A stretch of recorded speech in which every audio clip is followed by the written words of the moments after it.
अस्सलामुअलैकुम। तो आज हम स्टार्ट करेंगे ट्रेनिंग एंड डेवलपमेंट के टॉपिक को। तो ये एचआर का टॉपिक है जो कि पास्ट पेपर्स में बहुत दफ़ा रिपीट हुआ है, तो इसलिए हम इस टॉपिक को कवर करेंगे सेपरेटली। ठीक है, वैसे ये फार्मूले से भी हो सकता था, लेकिन इसके क्वेश्चन जो है वो सेपरेटली आए हुए हैं, तो इसलिए हम इस टॉपिक को थोड़ा सेपरेट करके कवर करेंगे। तो एज ए रेफरेंस आपने देखा कि डेल एस बीच ने एक डेफिनेशन दी है ट्रेनिंग एंड डेवलपमेंट की, कि ट्रेनिंग जो है वो एक ऑर्गेनाइज प्रोसीजर का नाम है। ऑर्गेनाइज प्रोसीजर का किस तरह नाम है कि हम जब भी वैसे यूजुअली हम किसी ट्रेनिंग पे जाते हैं, जैसे कोई भी ट्रेनिंग होती है हमारी, तो हमारी जो ट्रेनिंग होती है तो वो एक ख़ास मकसद से रिलेट होती है। जो भी हमारी कंपनी होती है जिसमें हम जॉब करना चाह रहे होते हैं, या कोई कंपनी हमें हायर करती है, तो वो इस हिसाब से हमें नॉलेज देती है और इस हिसाब की स्किल्स जो है वो हमारे अंदर डेवलप करती है, ताकि हमारी स्किल्स और नॉलेज की वजह से हमारा जो गोल है वो अच्छे से अचीव हो सके। तो ट्रेनिंग एंड डेवलपमेंट जो है वो उसी गोल या उसी ऑर्गेनाइजेशन के अंदर एक ख़ास मकसद के लिए होती है। जैसे हमने कोई गोल सेट किया हुआ होता है, तो उस हिसाब से ही हमारी एम्प्लॉयज़ की ट्रेनिंग होगी और इस हिसाब से ही हमारे एम्प्लॉयज़ की डेवलपमेंट होगी।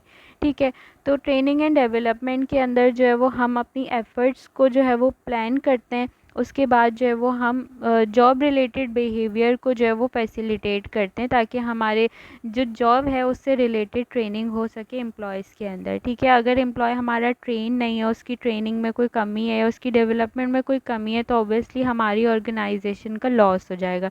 तो इसलिए ट्रेनिंग जो है वो बहुत ही बहुत अच्छा रोल प्ले करती है हमारी ऑर्गेनाइजेशन के अंदर। तो ट्रेनिंग एक बहुत इम्पॉर्टेंट चीज़ है। ट्रेनिंग नीड एनालिसिस के जो लेवल्स हैं, ये भी पास्ट पेपर्स के अंदर बहुत दफ़ा आए हुए हैं। तो इसके बेसिकली जो है वो 3 लेवल हैं। ठीक है, तो फर्स्ट हमारे पास आ जाता है ऑर्गेनाइजेशनल लेवल। ऑर्गेनाइजेशनल लेवल के अंदर जो है वो हम ऑर्गेनाइजेशन की स्किल्स या ऑर्गेनाइजेशन के अंदर की चीज़ों को नोटिस करते हैं कि हमारी ऑर्गेनाइजेशन के अंदर किस चीज़ की, किस ट्रेनिंग की ज़रूरत है। जैसे कि हमें इसके टॉपिक से ही समझ आ रहा है, ट्रेनिंग नीड्स एनालिसिस। तो इसके ऊपर अगर इंट्रोडक्शन भी लिखना हुआ तो उसके अंदर भी हम यही लिखेंगे कि हम जो है वो ट्रेनिंग की नीड्स को एनालाइज करेंगे कि कहाँ कहाँ ट्रेनिंग की ज़रूरत है। तो पहले जो है वो हम ऑर्गेनाइजेशन के अंदर अपनी देखेंगे कि कहाँ कहाँ जो है वो गैप्स आए हुए हैं, कहाँ कहाँ ट्रेनिंग की ज़रूरत है। ठीक है, सेकंड हमारा लेवल है ऑपरेशनल। ऑपरेशनल लेवल के अंदर जो है वो हम स्किल्स को नोटिस करेंगे कि कौन सी ऐसी स्किल्स हैं जो कि ज़रूरी हैं हमारे एम्प्लॉयज़ के लिए, ताकि हम उनके अंदर वो स्किल्स डेवलप करें। उसके बाद जो है वो हमारे पास इंडिविजुअल आ जाता है। तो इंडिविजुअल लेवल पे हम जो है वो एम्प्लॉयज़ को अलग अलग करके वैल्यूएट करेंगे, यानी एक एम्प्लॉयज़ को लाइक इंडिविजुअली असेस करेंगे। ज़रूरी नहीं है कि जब हम ट्रेनिंग दे रहे हों, एक साथ दे रहे हों, तो ज़रूरी नहीं है कि सारे एम्प्लॉयज़ जो है वो एक साथ ट्रेन हो गए हों। कहीं कुछ एम्प्लॉयज़ ऐसे होते हैं जिन्हें किसी अलग मेथड से समझ आता है, जिनकी ट्रेनिंग में कोई कमी रह जाती है या फिर उनकी अटेंडेंस पूरी नहीं होती, तो उसको हमें इंडिविजुअल डील करना है। तो ये हो गए लेवल्स ऑफ ट्रेनिंग। ठीक है, अब ट्रेनिंग इवैल्यूएशन का जो किर्क पैट्रिक ने एक मॉडल दिया है, वो भी लाइक क्वेश्चन में आ सकता है ट्रेनिंग इवैल्यूएशन का। तो इसको भी हम जो है वो देख लेते हैं कि क्या लेवल है। तो इसके जो है वो 4 लेवल है। सबसे पहले हमें जो है वो रिएक्शन को देखना है। जब हम किसी एम्प्लॉय के रिएक्शन को नोटिस करते हैं, तो ही हमें पता चलता है कि वो ट्रेन है या नहीं है, ट्रेनिंग की उसको ज़रूरत है या नहीं है। ठीक है, उसको काम आता है या नहीं आता। सेकेंड लेवल पे जो है वो हम लर्निंग पे काम करते हैं, यानी कि जब हम उनके रिएक्शन को देख लेते हैं और हमें पता चल जाता है कि वो उनका क्या रिएक्शन है ट्रेनिंग को लेके, या फिर क्या रिएक्शन है ऑर्गेनाइजेशन के काम को लेके, तो फिर हम जो है वो उनकी लर्निंग पे वर्क करते हैं। उसके बाद थर्ड लेवल पे हम जो है वो बिहेवियर को डील करते हैं।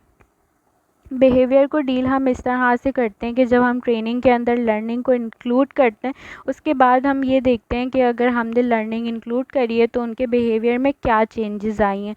फिर लास्ट लेवल पे हम रिज़ल्ट्स को देखते हैं कि जो भी हमने पिछले लेवल्स में अपनी एफ़र्ट्स दिखाई हैं तो उसके रिज़ल्ट्स क्या हैं। उसके बाद हमारे पास जो है वो ट्रेनिंग एवेल्यूएशन का एक चार्ट भी है, जैसे कि 4 लेवल्स यहाँ पे भी हैं मॉडल ऑफ ट्रेनिंग के। तो 4 लेवल्स का इस तरह से चार्ट भी बन सकता है, चाहे आप इस तरह से बनाएं या फिर इस तरह से बनाएं, कोई भी चार्ट आप बना सकते हैं। और इसको जो है वो अगर आप अपने लाइक पेपर में ड्रॉ करेंगे एज अ ट्रायंगल तो वो ज़्यादा जो है वो प्रेजेंटेबल लगेगा और आपके जो मार्क्स हैं वो इंक्रीज़ हो जाएंगे।